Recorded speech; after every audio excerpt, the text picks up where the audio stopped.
Ya van a salir, coño, no van a salir. ¿Van a salir o no van a salir? Mire, mire, la guardia la tiraron para acá. Yo voy a ver si ellos van a salir o no van a salir. Yon gros bonjour, bonsoir à tout fanatique nous, fanatique TV de chez nous info. Et matin là qui c'est mardi 24 mai, côté que nous portons une petite information pour vous. Immigration qui a marché en dans caille tout haïtien dans côté qui est Ciudad Bomboche là.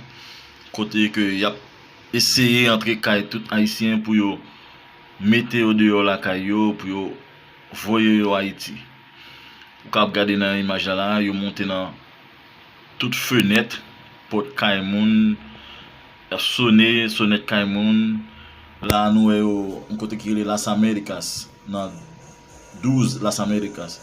Y a cherché tout haïtien dans tout petit coin pour yo voyer au Haïti.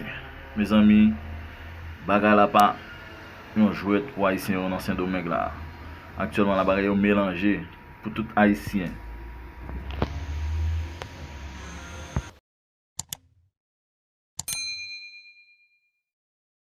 Nap ka wè sa mak mouti ya. Yo mouti nan fenêtre la l'autre bois là, regardez. Yo saute en bas, regardez yo l'autre bois net. Allez, mais yo. Yo mouti nan fenêtre. La fenêtre qui en face moi là. Dans deux amigos là.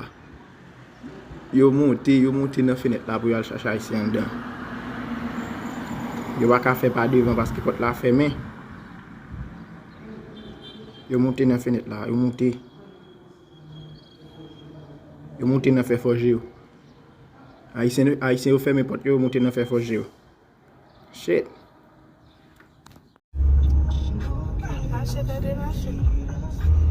Immigration qui est dans 12 là, ok?